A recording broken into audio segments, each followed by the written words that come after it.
Katika siku ya 5 ya uchunguzi wa tukio la moto la shule ya Utumishi Girls Academy, wapelelezi walipiga kambi katika kituo cha polisi cha Gilgil. Washukiwa wote 7 walihojiwa na maafisa wa DCI kutoka kitengo cha ulinzi wa watoto, na washauri pia walihusika katika mahojiano hayo, ambapo wanafunzi 7 wameripotiwa kufichua chanzo cha kufadhaika kwao hadi kusababisha tukio hilo lililogharimu maisha ya wanafunzi wenzao 16. Kwa mujibu wa taarifa, wasichana hao waliwaambia wapelelezi kuwa walipinga mabadiliko ya tarehe ya mtihani, ambapo uongozi wa shule walibadilisha tarehe za mitihani kutoka Juni 16 hadi Juni 2. Uamuzi wa shule kuwatoza pesa kwa tukio la kitamaduni shuleni hapo, na madai ya ushawishi wa wanafunzi wenzao baada ya shule ya jirani ya wavulana kufanya mgomo wa kuhudhuria tafrija yao.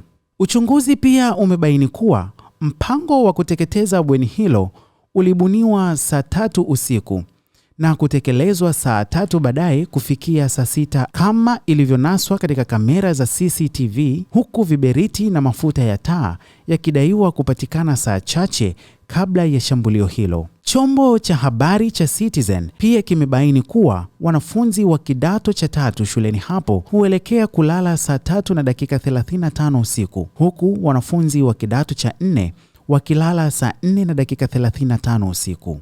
Wapelelezi wa DCI wanaochunguza kesi hiyo wanaamini kuwa mpango huo unaweza kuhusisha watu wengi zaidi, kwani uwepo wa mafuta ya taa unaonyesha kuwa mtu wa nje angeweza kusaidia katika upatikanaji wa bidhaa hiyo. Wakati huo huo, wapelelezi hao walibaini tukio hilo wakati wa maadhimisho ya siku ya madaraka katika eneo hilo.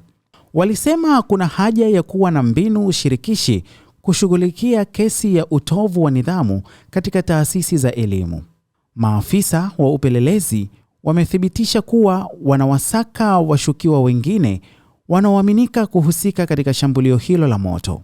Mapema hii leo, washukiwa 7 ambao wamehusishwa na tukio hilo la moto katika shule ya Utumishi Girls Academy uliosababisha vifo vya wanafunzi 16 watafikishwa mahakamani. Mimi ni Godfrey Ringo.